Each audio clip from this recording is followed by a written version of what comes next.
Vamos a orar. Señor, gracias porque nos das el día de hoy la oportunidad de abrir nuestras Biblias con libertad. Ayúdanos y enséñanos, Señor. Háblanos, exhórtanos. Lo que tú quieras decirnos, Señor, danos un corazón para recibirlo Amén. y fe para abrazarlo, Señor. En el nombre Amén. de Jesús. Amén. Amén. Eh, Vamos a Esdras, capítulo 4. Esdras, capítulo 4. La semana pasada hablamos de este momento en el que comienzan haciendo lo que pues consideran que es lo mejor, ¿no? Que es adorar a Dios. Y ponen el altar y aún antes de poner las defensas o los muros, comienzan todo el proceso de adoración e incluso viendo quiénes son judíos y quiénes no, y todo esto que vimos la semana pasada. Y ahora el capítulo 4 viene lo que viene siempre que estás queriendo hacer lo correcto. Siempre que quieres hacer lo correcto, siempre que quieres adorar a Dios, viene la prueba, la oposición y la dificultad. Y es algo que, pues, no debería sorprendernos, pero siempre nos agarra de sorpresa. Y fíjate, capítulo 4 dice,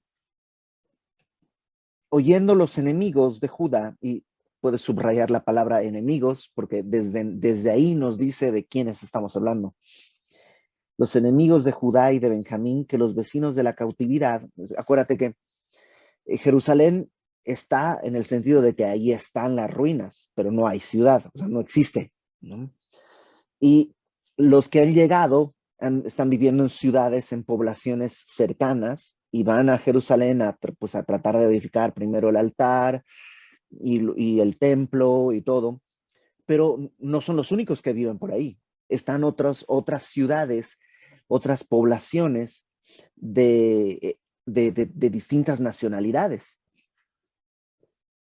Y entonces, oyendo los enemigos de Judá y de Benjamín, que los venidos de la cautividad, es decir, los judíos que habían regresado de Babilonia, edificaban el templo de Jehová, Dios de Israel, vinieron a Zorobabel y a los jefes de casas paternas y les dijeron, edificaremos con vosotros, porque como vosotros buscamos a vuestro Dios y a él ofrecemos sacrificios desde los días de Esarhadón, rey de Asiria, que nos hizo venir aquí. Eh, ok, ¿quiénes son estos enemigos que además son enemigos pues de primera clase porque vienen a ayudarte, ¿no? O sea, son como enemigos raros porque vienen a ofrecer ayuda. Ya quisiera uno de esos enemigos. Luego hay enemigos que estorban más. Pero entonces, ¿quiénes son estos enemigos? Bueno, son los samaritanos. Los samaritanos son una mezcla pues, de razas, de religión y de costumbres. Si me acompañas al segundo libro de Reyes, capítulo 17. Segundo libro de Reyes, capítulo 17, versículo 24. Dice, esto es cuando el reino del norte, ustedes, bueno, no hemos llegado ahí en los miércoles, pero la nación que gobierna Salomón se va a dividir en dos, el reino del norte y el reino del sur. Y el reino del norte va a ser conquistado por Asiria. Y esto es lo que nos cuenta un poco esta escena. Segundo de Reyes 17:24. Trajo el rey de Asiria gente de Babilonia, de Cuta, de Aba, de Hamat y de Sefarbaim. Esto es mucho antes de que Babilonia sea un imperio, ¿no? Los asirios estaban dominando toda la zona, incluido Babilonia. Habían sido conquistados. Entonces trajeron a lo que era el reino del norte, trajeron gente de Babilonia, de Cuta, de Aba, de Hamat, de Sefarbaim, y los puso en las ciudades de Samaria en lugar de los hijos de Israel. Se llevaron a los hijos de Israel, probablemente a estas mismas poblaciones, y se trajeron gente de esas poblaciones a Israel. ¿Por qué? Porque una manera en la que los asirios mantenían su reinado era pues desenganchándote de tu tierra, ¿no? Te sacaban de tu tierra y te llevaban a otra, y en la tierra donde tú habías vivido, que ahora está conquistada, traían gente extranjera. De modo que pues no había un apego al territorio, no había un apego, no había una identidad nacional, y eso les permitía pues dominarles más fácilmente. Entonces hace esta mezcolanza de gente y dice, y poseyeron a Samaria y habitaron en sus ciudades. Son gente extranjera ahí en Samaria. Y aconteció al principio, cuando comenzaron a habitar allí, que no temiendo ellos a Jehová, envió Jehová contra ellos leones que los mataban. Como eran gente pues extranjera y no conocían del Dios verdadero, pues Dios les trajo un juicio a través de leones. Dijeron pues al rey de Asiria, las gentes que tú trasladaste y pusiste en las ciudades de Samaria no conocen la ley del Dios de aquella tierra, y él ha echado leones en medio de ellos, y aquí que los leones los matan porque no conocen la ley de Dios, del Dios de la tierra. Y el rey Asiria mandó diciendo, llevad allí a alguno de los sacerdotes que trajisteis de allá, y vaya y habite allí y les enseñe la ley del Dios del país. Entonces el rey dice, pues traigan gente que ya vivía ahí, que sean sacerdotes, pero lo vamos a ver pronto, pero lo hemos estudiado antes. Una de las cosas que Roboam, que es el primer rey de esta zona del reino del norte, una de las cosas que hace es inventarse una religión. Él se inventa un mes, este mes vamos a hacer nuestra fiesta solemne, pone un becerro de oro aquí, un becerro de oro allá, se inventa, pues tú quieres ser sacerdote, pues sí, tú vas a ser sacerdote, se inventa todo un sistema religioso.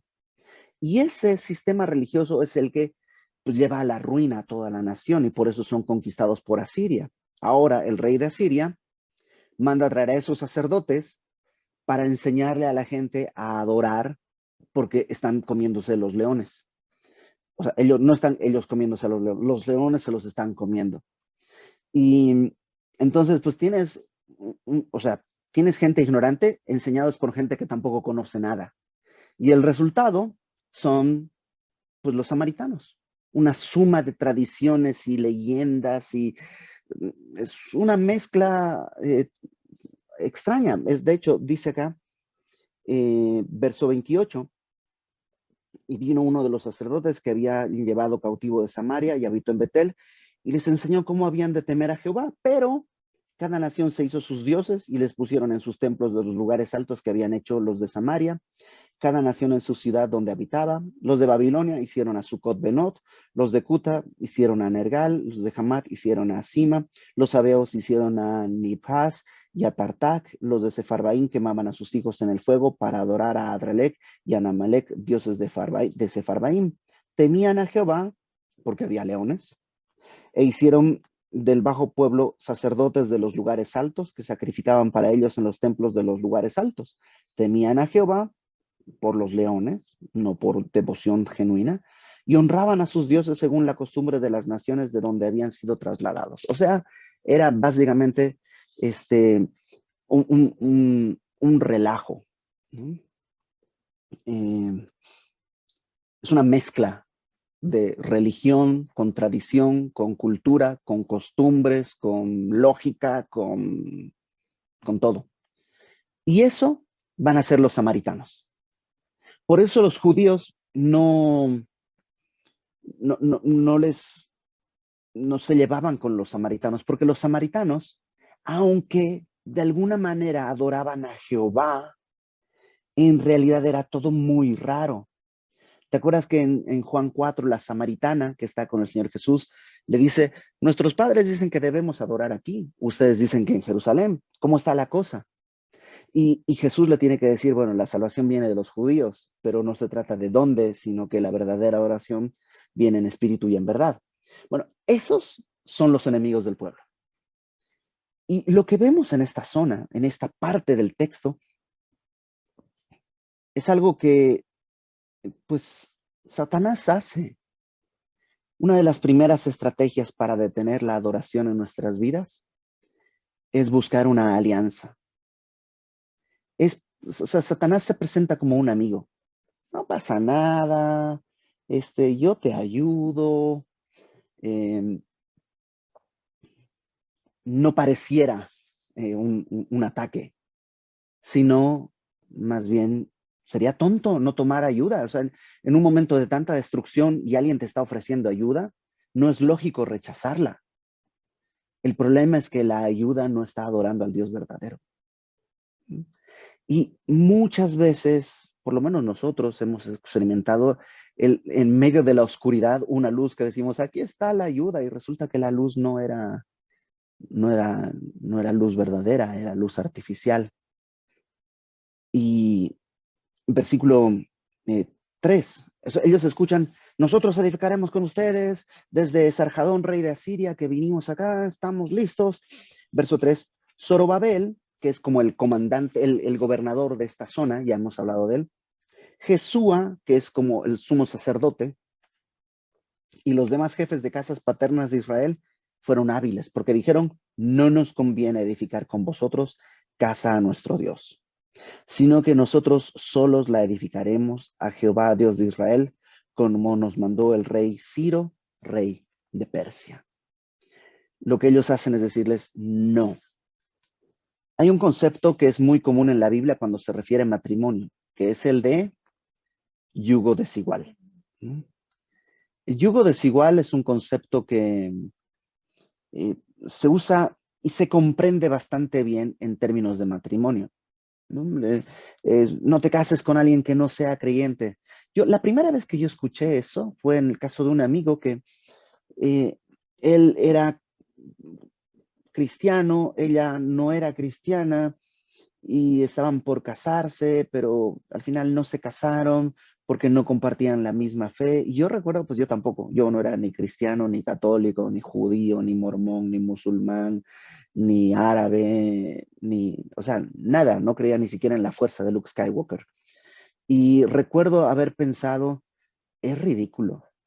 O sea, ¿cómo que porque no comparten la misma fe? O sea, si el amor no tiene que ver con fe, el amor tiene que ver con pasión, o sea, no tiene nada que ver. Y recuerdo haber pensado, es absurdo. Y años después, pues ya estudiando la palabra, me di cuenta que no es absurdo. Y creo que es muy fácil comprenderlo en términos de romance. Fácil comprenderlo, difícil de aceptarlo para algunos, pero es fácil comprender. No salgas con alguien que no es creyente. Es más, si tú eres una creyente o un creyente firme y te ofrece, te pide salir o no sé, te gusta alguien que es un creyente más o menos, también es yugo desigual. Si tú estás buscando al Señor, quieres buscar a alguien que esté buscando al Señor tanto como tú, por lo menos. Ahora, ese concepto no solo aplica ahí. De hecho, cuando Pablo lo está mencionando en Corintios, no está hablando de romance. Está hablando directamente de relaciones humanas. No es bueno un negocio con alguien que no es creyente, créemelo. Yo nunca he establecido un negocio, pero he visto otros. Y siempre es una mala idea establecer un negocio con alguien que no es creyente. No está mal trabajar para un inconverso, porque ahí no hay yugo, tú estás sujeto a él. Yugo quiere decir que están las cosas con un mismo lazo, un yugo. Y creo que este es un gran recordatorio. Lo que hicieron fue decir, no, no vamos a edificar con ustedes. Cuando tú dices, no, no voy a participar en eso, viene el ataque desde el otro lado.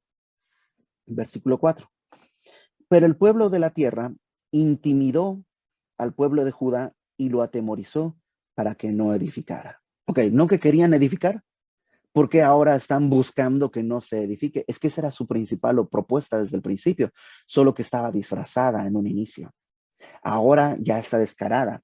¿Cómo hicieron? Sobornaron además contra ellos a los consejeros para frustrar sus propósitos todo el tiempo de Ciro, rey de Persia, y hasta el reinado de Darío, rey de Persia. Este Darío es Darío I.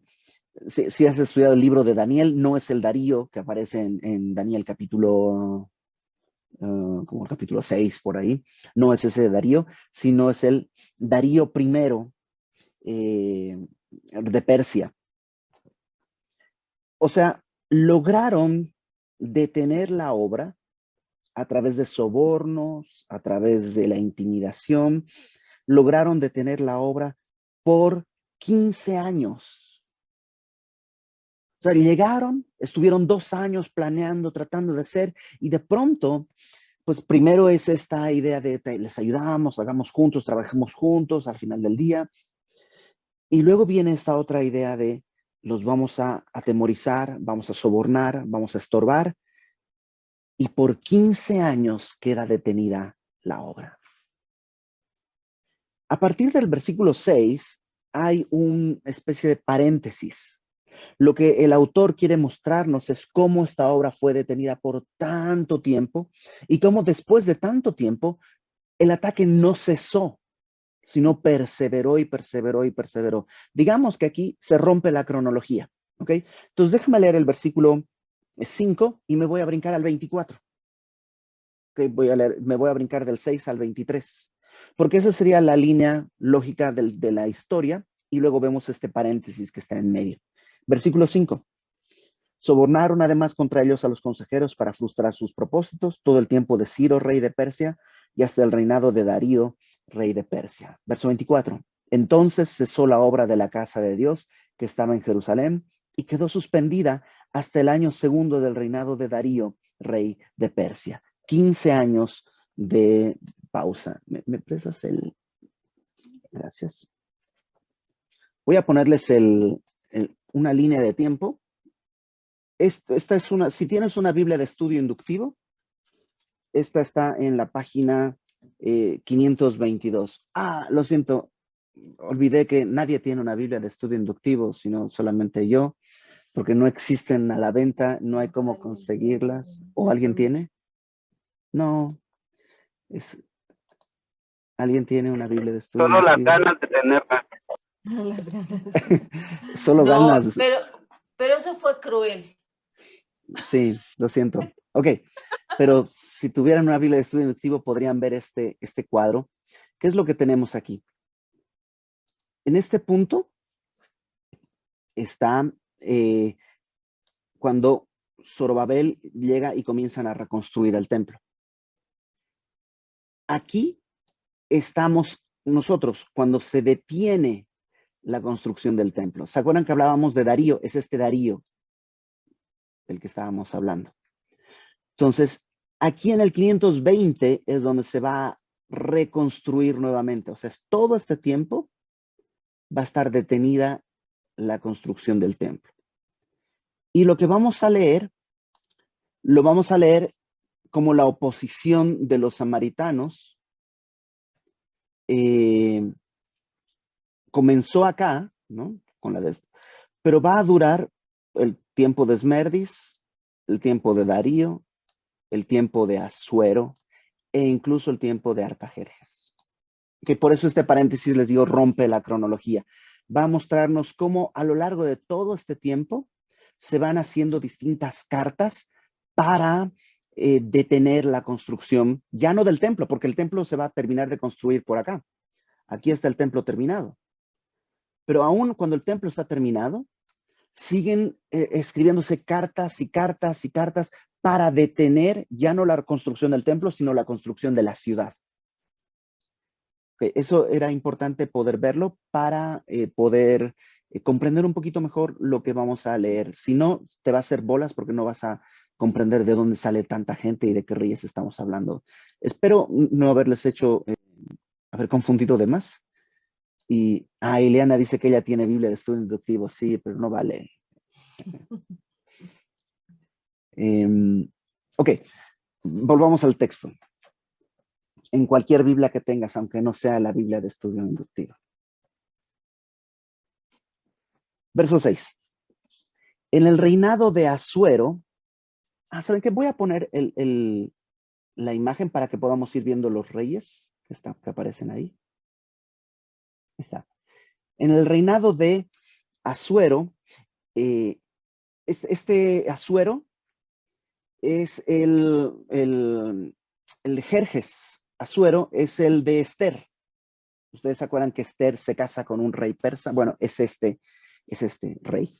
Y en el reinado de Asuero, en el principio de su reinado, escribieron acusaciones contra los habitantes de Judá y de Jerusalén. ¿Quiénes escribieron? Los samaritanos. O sea, ya el templo está terminado. Se terminó, si tú te fijas en la línea de tiempo, se terminó mucho antes. Pero pues se siguen haciendo las acusaciones. También en los días de Artajerjes, fíjate dónde está Artajerjes, 60 años después y siguen las acusaciones. Escribieron Bislam, Mitrídates, Tabeel y los demás compañeros suyos a Artajerjes, rey de Persia, y la escritura y el lenguaje de la carta eran en arameo. Hay toda una porción aquí que está, en el texto original está en arameo, que pues, digamos, ahorita no nos afecta porque está todo en español, ¿no? Rehum, canciller, y Simsai, secretario, escribieron una carta contra Jerusalén al rey Artajerjes.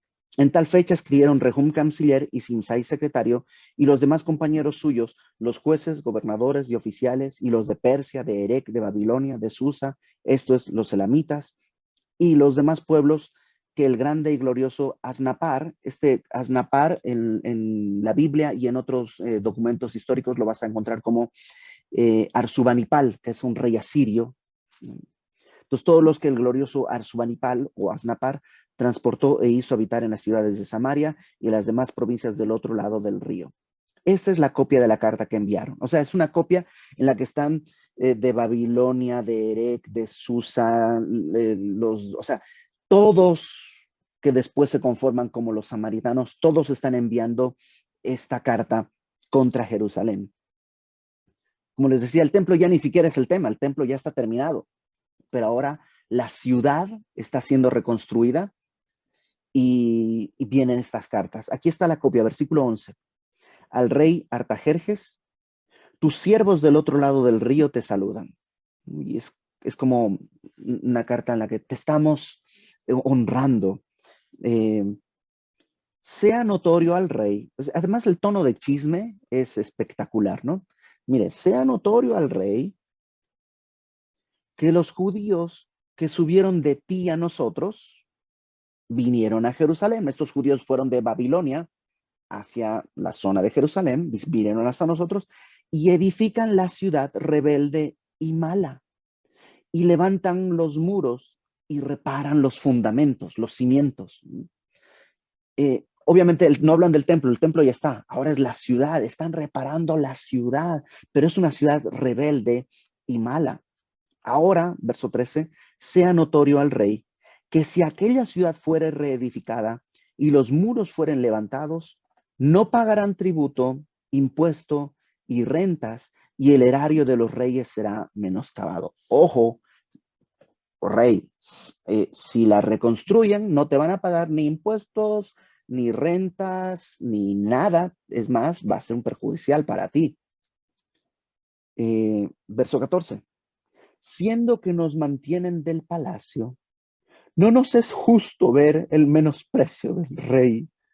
O sea, ya que nosotros somos ninis, que ustedes nos mantienen, no nos parece que se aprovechen de ti, oh rey. Por lo cual hemos enviado a hacerlo saber al rey, para que se busque en el libro de las memorias de tus padres. Hallarás en el libro de las memorias y sabrás que esta ciudad es ciudad rebelde y perjudicial a los reyes y a las provincias, y que de tiempo antiguo forman en medio de ella rebeliones, por lo que esta ciudad fue destruida. Y uno piensa, tienen razón. Es verdad. Es decir, en verdad esta ciudad era rebelde. Lo vamos a ver en Reyes cuando lleguemos al final, pero tiene que ser destruida porque hay tanta rebeldía. De hecho, no solo son rebeldes contra todos los reyes que hay por ahí, son rebeldes contra su propio Dios. Y otra de las formas en las que se trata de detener la obra de Dios en tu vida es a través de las acusaciones. Y las acusaciones que Satanás usa muchas veces contienen verdad. Es más, dicen la verdad, pero no toda la verdad. Y hay una gran diferencia. Hace algunos años, hablando con Gaby Hermosillo, la esposa del pastor Héctor, ella nos hablaba y nos decía cómo la culpa no proviene de Dios. Cuando el Espíritu Santo te habla, eres movido a la convicción de pecado. O sea, Dios te convence de pecado. Dios te muestra que estás mal por algún pecado, alguna situación, pero esa convicción de pecado te lleva al arrepentimiento y a la restauración de tu comunión con Dios. Eso es lo que hace el Espíritu Santo. La culpa proviene de Satanás. La culpa no es algo que Dios está generando para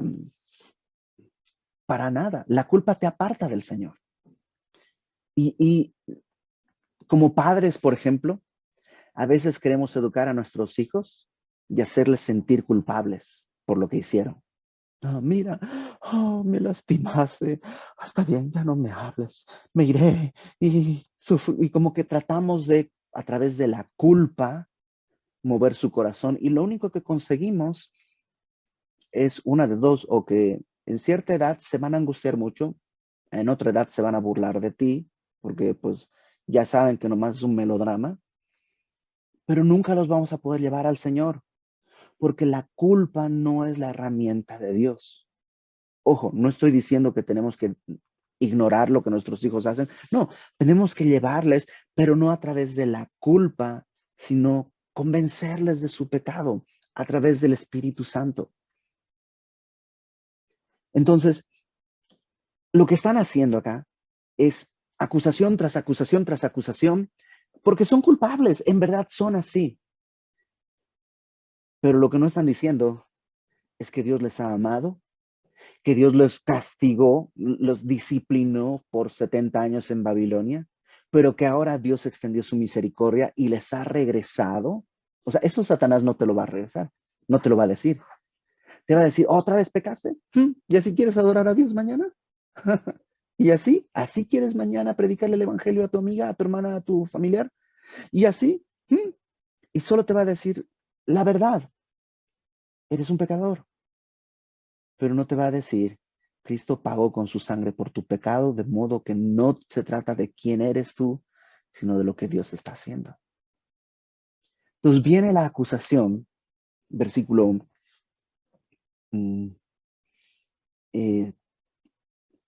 16. Hacemos saber al rey que si esta ciudad fuera reedificada y levantados sus muros, la región de más allá del río no será tuya. La más allá del río Éufrates puede ser, o más allá del río Jordán, no está claro a qué se refieren, pero es clara que esta zona, si tú les das chance que reedifiquen Jerusalén, se van a independizar, vas a perder. El rey envió esta respuesta a Rehum, canciller, Simsai, secretario, a los demás compañeros suyos que habitan en Samaria y a los demás del otro lado del río, salud y paz. La carta que nos enviasteis fue leída claramente delante de mí. Y yo supongo que los samaritanos decían,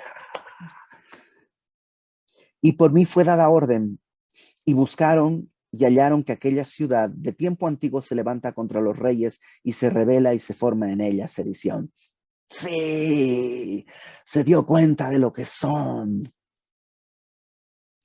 Y que hubo en Jerusalén reyes fuertes que dominaron en todo lo que hay más allá del río y que se les pagaba tributo, impuesto y rentas. O sea, en verdad sí es una nación que era poderosa y es muy probable que busquen recuperar todo su poder. Ahora pues, dad orden que cesen aquellos hombres y que no sea esa ciudad reedificada. Ahora sí, no pudimos detener la construcción del templo. Acuérdate, en este punto el templo ya está construido, pero podemos detener la construcción de la ciudad. Pero dice el rey, detengan esto hasta que por mí sea dada nueva orden. Hay una ventanita de esperanza. Hay un haz de luz todavía. Y mirad que no seáis negligentes en esto. O sea, inmediatamente hagan detener la obra. ¿Por qué habrá de crecer el daño en perjuicio de los reyes? Entonces, cuando la copia de la carta del rey Artajerjes fue leída delante de Rehum y de Simsai, secretario, y sus compañeros, fueron apresuradamente a Jerusalén a los judíos y les hicieron cesar con poder y violencia.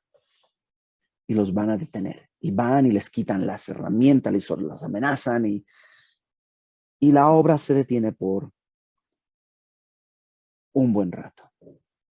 Se detuvo entonces, haciendo un recuento, empezaron a edificar, se detiene la obra por 15 años, se termina de reconstruir el templo, pero de todos modos las cartas y las acusaciones y los esfuerzos por detenerla no terminan y siguen y siguen y siguen y siguen y siguen y siguen y siguen y siguen.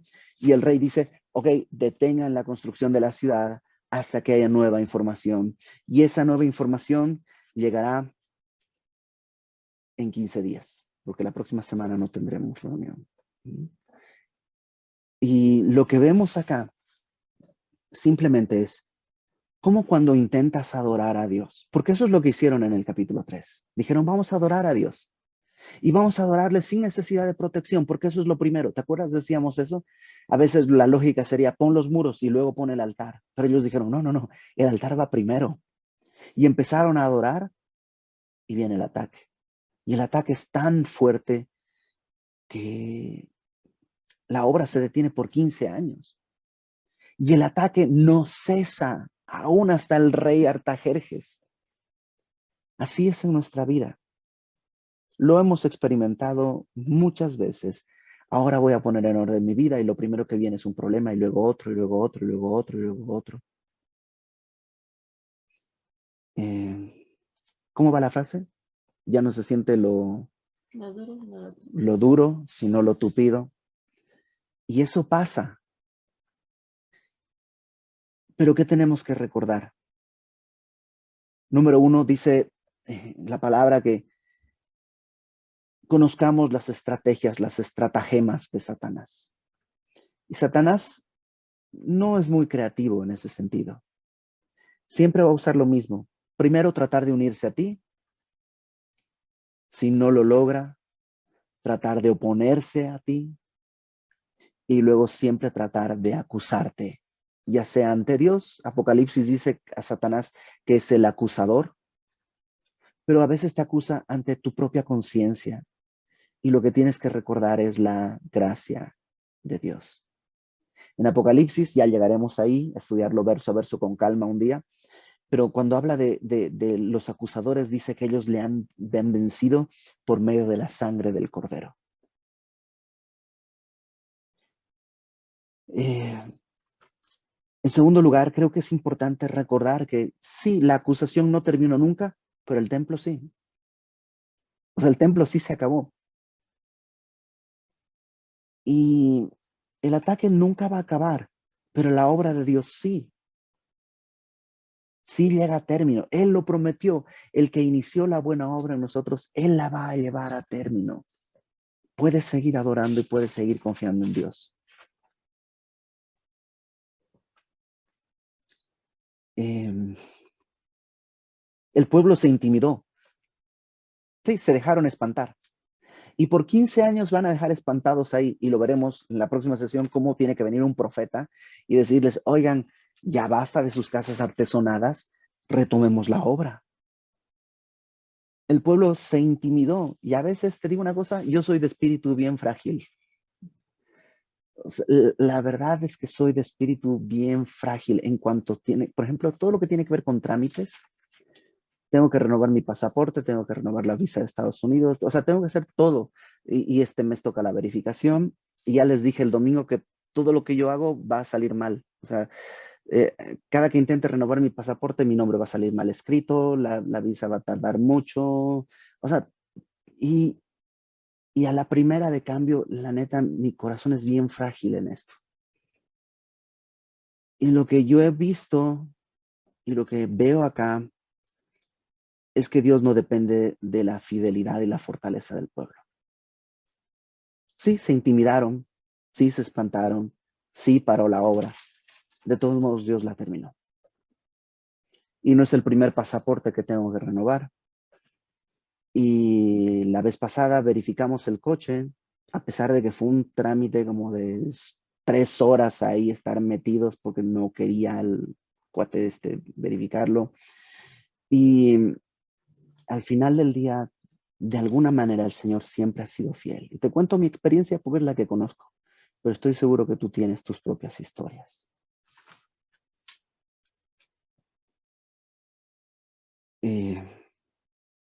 Persevera en la alabanza, en la adoración, Y recuerda, solo es el capítulo 3. En menos de lo que pensábamos, viene el capítulo 4. Y fíjate, perdón, el capítulo 5. Fíjate lo que dice el capítulo 5 al inicio. Profetizaron Ageo y Zacarías. O sea, aún en medio de toda la dificultad, Dios trajo palabra. Dios trajo la muestra de que está ahí. Y vamos a orar. Señor, gracias porque nos das las pruebas necesarias para fortalecer la fe. Y aunque son feas y angustiosas, nos muestran que tú estás aquí, Señor. Solo danos fe para seguir. Aún en medio de la oscuridad, Señor, danos ojos que no vean lo que está enfrente, visible, sino que veamos más allá, a lo invisible, a lo eterno. Y gracias por tu fidelidad y porque nos has sostenido antes y sabemos que nos sostendrás después. Ayúdanos a alabarte en medio de la tormenta y que sea así para tu gloria. En el nombre de Jesús. Amén. ¿Qué vas a decir? Tengo por costumbre terminar y decir oremos.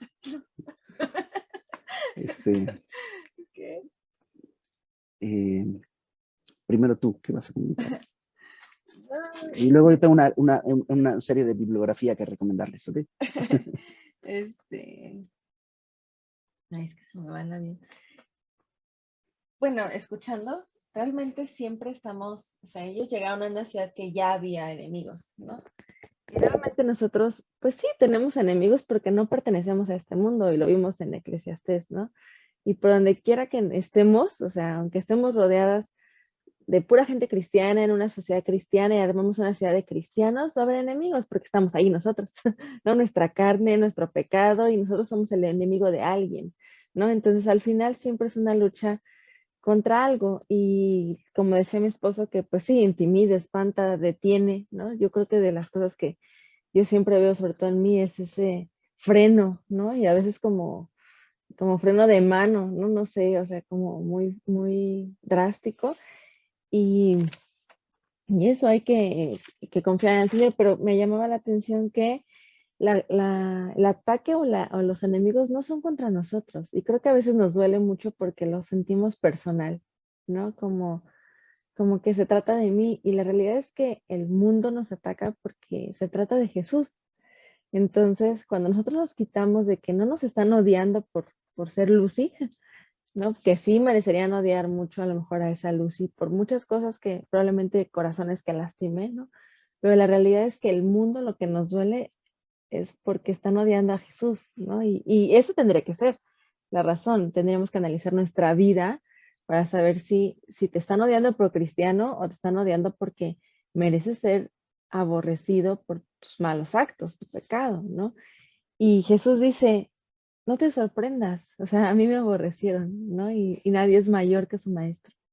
Entonces, no es como para consuelo de tontos, sino como para de pronto cuando sentimos muy fuerte, poder respirar y decir, no estoy solo porque Jesús está conmigo y no importa cuántos estén siendo tus enemigos, tú y Jesús son mayoría, ¿no? Entonces, el poder descansar en que, como dice mi esposo, es Él el que va a terminar la obra porque es Él quien la comenzó, ¿no? Y que nos toca ser fieles en lo poco, ¿no? Y esperar ahí. A lo mejor lo poco es simplemente cerrar tu boca, lo poco va a ser aceptar que hoy no vas a poder levantarte y vas a tener que comprar comida, pero aceptar eso en espíritu y en verdad, que eso también les quería comentar, que es cuando la samaritana le dice eso, ¿no? Adora en espíritu y en verdad. Y a mí siempre me suena que espíritu es no en tus fuerzas y en verdad, no en tu verdad, ¿no? Sino en la verdad completa que dice la palabra. Sí, sí eres eso que te dice Satanás, pero no es toda la verdad, porque eso que eres Jesús pagó y con un precio grande y nos ha hecho nuevas criaturas y nos llama a sus hijos y nos dice voy a venir por ti, ¿no? Entonces nos tenemos que aferrar de toda la verdad, de saber que sí, no podemos. Lo veíamos la semana pasada, ¿verdad? Vieron y tuvieron miedo y lo que primero que hicieron fue hacer el altar, porque sí estaban rodeados. Y sí, a veces nos sentimos rodeados, y entonces cuando estemos rodeados es hacia el altar, es el momento, con la poca fuerza que tengamos, ¿no? Y eso. Dice que nos ha sobrevenido una prueba más allá de la que podamos resistir. Pedro dice que las mismas pruebas se están cumpliendo en todos, ¿no? Ok. Sí, aquí había una pregunta en el chat. Las manifestaciones sobrenaturales también son